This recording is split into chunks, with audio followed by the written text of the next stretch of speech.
हनुमान जी महाराज ने दबंग स्टाइल में अपनी धांसू एंट्री मारी, बस पकड़ के लंका पहुंचे और रावण का वस्त्र हरण कर डाला। बोलो सूक्ष्म रूप धरी सियहि दिखावा, विकट रूप धरी लंक जरावा। मतलब हनुमान जी ने अपने बहुत छोटा रूप धारण करके सीता जी को दिखलाया और भयंकर रूप बनाकर लंका को जलाया। आदि पुरुष में हनुमान जी का सूक्ष्म रूप कहाँ था? वो सीता माँ के सामने अपने विशाल रूप में थे। मातु मुहे तीही कुच्छिन्हा, जैसे रघुनायक मोहि दिन्हा। चूड़ामणि उतारी तब दयऊ, हरस समेत पवनसुत लयऊ। आदि पुरुष में चूड़ामणि सीन कहाँ था? चूड़ामणि की जगह पे कंगन देते हुए दिखाया गया है। कहानी ये है कि जब रावण अपने पुष्पक विमान से माता सीता को हरण करके ले जा रहा था तो माता सीता ने अपने सारे गहने नीचे फेंक दिए थे। उनके पास अपने बालों में बस एक चूड़ामणि ही बचा था, जिससे वो हनुमान जी को अपने पहचान के रूप में दे देती हैं। लेकिन आदि पुरुष में माता सीता बस अपना एक माला फेंकती हैं और बाकी के गहने उन्हीं के पास होते हैं, यहाँ तक कि उनके पायल भी। जबकि लक्ष्मण जी पायल देखकर ही पहचान पाते हैं कि ये माता सीता के हैं। ना ही जनामी केऊरे, ना ही जनामी कुंडले, नुपुरे तो अभी जनामी नित्यन पदाभिवंदनात्। यानी कि लक्ष्मण जी कहते हैं कि मैं न केवरे पहचानता हूँ न कुंडल, लेकिन मैं इन पायलों को पहचानता हूँ क्योंकि रोज उनके चरण स्पर्श करते वक्त मैं इन्हें देखा करता था। सनातन धर्म में हम या तो हाथ जोड़ते हैं या फिर पैर छूते हैं, लेकिन यहाँ हनुमान जी सहारा प्रणाम कर रहे हैं। फिल्म के कितने ही विजुअल्स हॉलीवुड मूवीज की चीप कॉपी लगती हैं और आदि पुरुष के पूरे कास्ट से अच्छी एक्टिंग तो रामानंद सागर के रामायण में इस शख्स ने की थी। सीधे मुद्दे पर आए तो आदि पुरुष वाल्मीकि रामायण का एक सस्ता मजाक है जिसे ओम राउत ने वीडियो गेम के तर्ज पर बनाया है। फिल्म की कहानी ही सीता माता के हरण से शुरू होती है और बीच बीच में पास्ट में फ्लैशबैक करती है। आदि पुरुष रामायण के सब प्लॉट्स को टच तक नहीं करती और यही कारण है कि ये हमें अपने साथ कनेक्ट नहीं रख पाती। फिल्म के शुरुआत में हम देखते हैं कि रावण को ब्रह्मा जी का वरदान मिलता है कि वो कैसे नहीं मरेगा, लेकिन फिर पूरे फिल्म में कहीं एक्सप्लेन नहीं किया है कि उस वरदान के बावजूद वो कैसे मारा गया। सच्चाई ये है कि ये वरदान भगवान ब्रह्मा ने हिरण्यकश्यप को दिया था, न कि रावण को। वाल्मीकि रामायण के अनुसार करी बिनती पद गही 10 सीसा, बोलेहु बचन सुनहु जगदीसा। हम काहू को मार ही न मारे, बानर मनुज जाति दुई बारे। मतलब रावण ब्रह्मा जी से कहता है कि मुझे वरदान दीजिए कि मुझे मानव और बंदर के अलावा और कोई ना मार सके। उसी तरह से कहीं ये नहीं दिखाया कि श्री राम को रावण की कमजोरी के बारे में कैसे पता चला। यहाँ कोई भी भीषण उन्हें रावण के नाभि के बारे में नहीं बताया। राम जी खुद ही से जान जाते हैं और रावण के नाभि में तीर मार देते हैं। इसके अलावा आदि पुरुष में राम जी सबरी तक नहीं जाते हैं, बल्कि खुद सबरी चल के राम जी के पास आती हैं। उससे भी ज़्यादा वो आग में प्रवेश करके एक परी या अप्सरा बन जाती हैं और राम जी को रास्ता बताती हैं। फिल्म में VFX, dressing, hair style, dialogue तो फिसड्डी है ही। इस फिल्म में रियल ह्यूमंस कितने हैं ये कोई अपने हाथों पे गिनकर बता सकता है। फिल्म इतनी ज़्यादा VFX पे डिपेंड है कि रियल ह्यूमंस कुछ ही हैं पूरे फिल्म में। रियल ह्यूमंस की बात तो दूर की है, फूल तक इन्होंने VFX से बनाया है। विभीषण अपने बालों को जेल लगा के ऐसे सेट किया हुआ है जैसे अभी ही जावेद हबीब से आया हो, और इंद्रजीत को तो इन्होंने पानी का मरमेड वाला लुक दिया है और उसके ऊपर से फ्लैश भी बना रखा है। फिल्म का सेकेंड हाफ लंका में है, जहाँ ऐसा लगता है जैसे कभी सूरज की रोशनी पड़ती ही नहीं, चाहे दिन हो या कोई भी वक्त हो।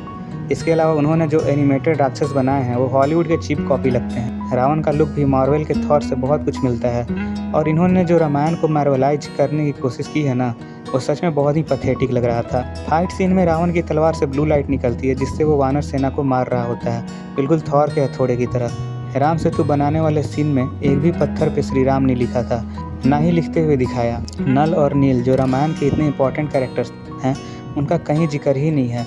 पूरे फिल्म में कहीं भी जय श्री राम का नारा नहीं लगाया गया है, बल्कि जय श्री राम की जगह जहाँ राघव वहाँ विजय रखा गया है। डायलॉग्स की बात करें तो इसके ऊपर आपने कई सारी वीडियोज ऑलरेडी देखी ही होंगी। ऐसा लगता है जैसे ये डायलॉग्स छपरी लोगों को इम्प्रेस करने के लिए लिखे गए थे ताकि उन पे इंस्टा रील्स बन सकें, लेकिन मेकर्स को ये नहीं पता था कि छपरी लोग रामायण देखते ही नहीं।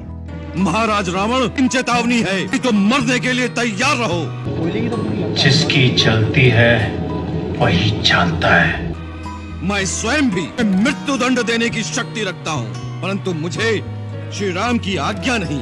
कपड़ा तेरे बाप का, तेल तेरे बाप का, आग भी तेरे बाप की, जलेगी भी तेरे बाप। इसके अलावा हनुमान जी को समुद्र पार करते वक्त कोई दिक्कत ही नहीं आई, जबकि हम जानते हैं कि रास्ते में उन्हें कैसे राक्षसियों का सामना करना पड़ा था।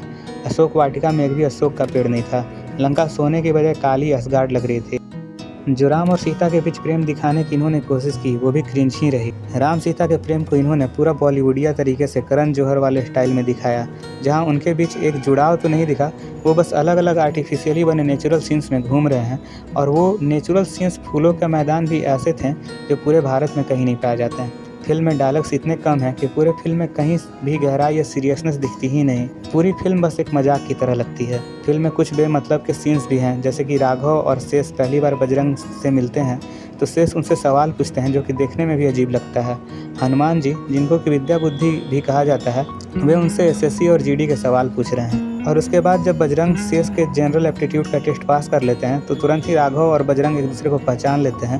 तो ऊपर से राघव कहते हैं कि ये नाटक की क्या जरूरत थी। इस पूरे सीन्स का एक्सप्लेनेशन और लॉजिक सर के ऊपर से पार हो जाता है। हनुमान जी को फिल्म मेकर्स ने ऐसे ट्रीट किया है और ऐसे सीन्स दिए हैं जो हमें धमाल के आदि की याद दिलाते हैं। फिल्म में रावण के अलावा बाकी किसी के शक्तियों को दिखाया ही नहीं है। हनुमान जी के शक्तियों का फिल्म में अता पता ही नहीं है।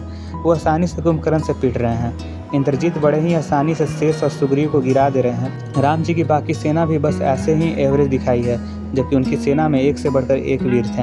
अंगद के सीन को इन्होंने बदल ही दिया, उनके पाँव जमाने वाले सीन को दिखाया ही नहीं। इस फिल्म में दूर दूर तक कहीं भी ऋषि मुनि नहीं है, न उनका कहीं आश्रम है और न ही कुटिया। राम जी भी गुफा में रह रहे हैं, बाकी के लोग भी गुफा में ही रह रहे हैं। जटायु की मौत से भी कोई इमोशन नहीं जुड़ पाता और राम और जटायु के बीच कोई संवाद भी नहीं होता, जबकि ओरिजिनल कहानी में मरता हुआ जटायु रावण की तरफ पहुंचने का जानकारी श्री राम को देता है।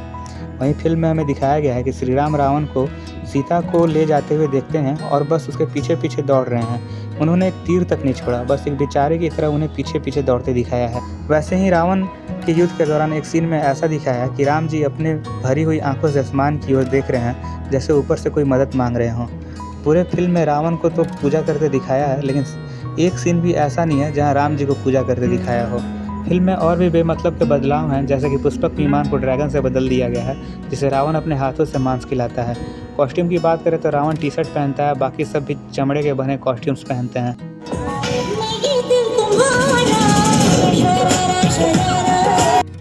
और जैसे श्रीलंका में कोई नॉर्मल पर्सन तो रहता ही नहीं, सबको एकदम अजीब ही लुक और वाहियात सा हेयर स्टाइल दे रखा है।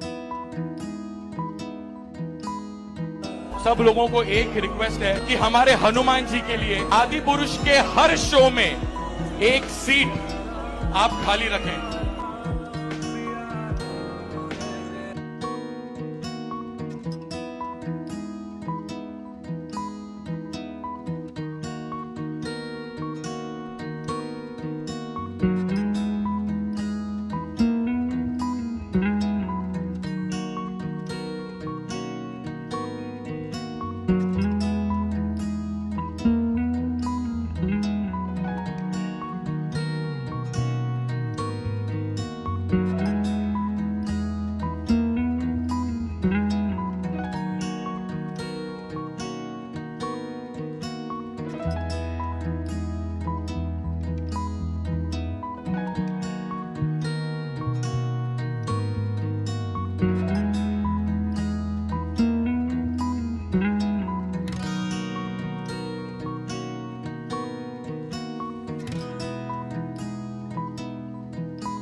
Thank you.